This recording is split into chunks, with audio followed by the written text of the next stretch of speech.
கர்த்தருடைய நாமத்திற்கு மகிமை உண்டாவதாக. இந்த வேளையில் நாம் வேதாகமத்தில் உள்ள ஒவ்வொரு பெண்களை குறித்து நாம் பார்க்க போகிறோம். முதலாவதாக, தேவனால் உருவாக்கப்பட்ட, எலும்புகளால் உருவாக்கப்பட்ட ஆதாமுடைய மனைவி என்று சொல்லப்படுகிற ஏவாளை குறித்து தான் நம்ம பார்க்க போகிறோம். ஏவாள் என்ற பெயருக்கு ஜீவனுள்ள தாய் என்று அர்த்தம். ஏவாளையும் ஆதாமையும் தேவன் ஏதேன் தோட்டம் என்கிற தோட்டத்தில் அவர் வைத்தார். அவர் சொன்ன வார்த்தை என்னவென்றால், நீங்கள் எல்லா கனிகளையும் நீங்கள் புசிக்கலாம், நன்மை தீமை அறியத்தக்க கனிகளை மட்டும் நீங்கள் புசிக்க வேண்டாம், இந்த கனியை நீங்கள் புசிக்கக்கூடாது என்று சொல்லியிருந்தார்.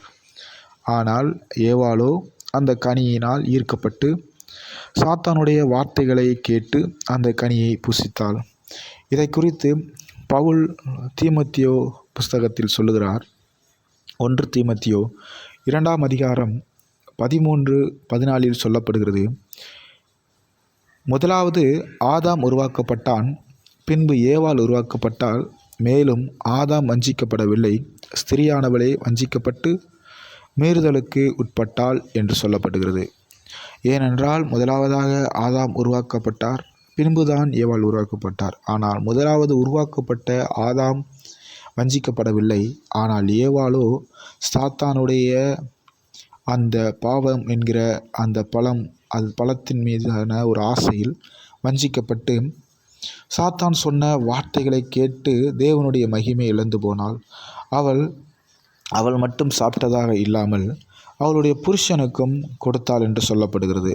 ஆதியாகமம் 3ஆம் அதிகாரம் 6ஆம் வசனத்தில் சொல்லப்படுகிறது. அப்பொழுது ஸ்திரியானவள் அந்த விருட்சம் புசிப்புக்கு நல்லதும் பார்வைக்கு இன்பமும் புத்தியை தெளிவிக்கிறதுக்கு இச்சிக்கப்படத்தக்க விருட்சமாய் இருக்கிறது என்று கண்டு கனியை பறித்து புசித்து தன் புருஷனுக்கும் கொடுத்தாள், அவனும் புசித்தான் என்று சொல்லப்படுகிறது.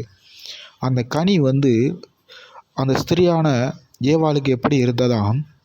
புசிப்புக்கு நல்லதாக இருந்ததாம், பார்வைக்கு இன்பம் போல தோன்றுறது, புத்தியை தெளிவிக்கிறதுமாய் இருந்ததாம், இச்சிக்கப்படத்தக்க விருட்சமாகவும் இருக்கிறதாம். இப்படிப்பட்ட ஒரு பாவம் என்ற கனியை ஏவாள் புசித்ததும் அல்லாமல் தன்னுடைய புருஷனாகிய ஆதாமுக்கும் இந்த கனியை கொடுத்து இருவரும் பாவத்தில் விழுந்து போனார்கள், தேவனுடைய மகிமையை இழந்து போனார்கள். இதேபோல் சில நேரங்களில் நாமும் தேவன் சொன்ன வார்த்தைகளை மீறி, தேவன் இதை செய்யாதே என்று சொன்ன வார்த்தைகளை மீறி நாம் செய்து தேவனுடைய மகிமை இழந்து போகிறோம், தேவனுடைய உறவை நாம் இழந்து போகிறோம். இந்த வேளையில் தேவன் எது நல்லதல்ல என்று சொல்லுகிறாரோ அதை விட்டுவிட்டு தேவனுக்கு உரிய நல்லதான காரியங்களில் நாம் ஈடுபடுவோமாக. இந்த வார்த்தையின்படி தேவன் உங்கள் ஒவ்வொருவரையும் ஆசீர்வதிப்பாராக. ஆமென்.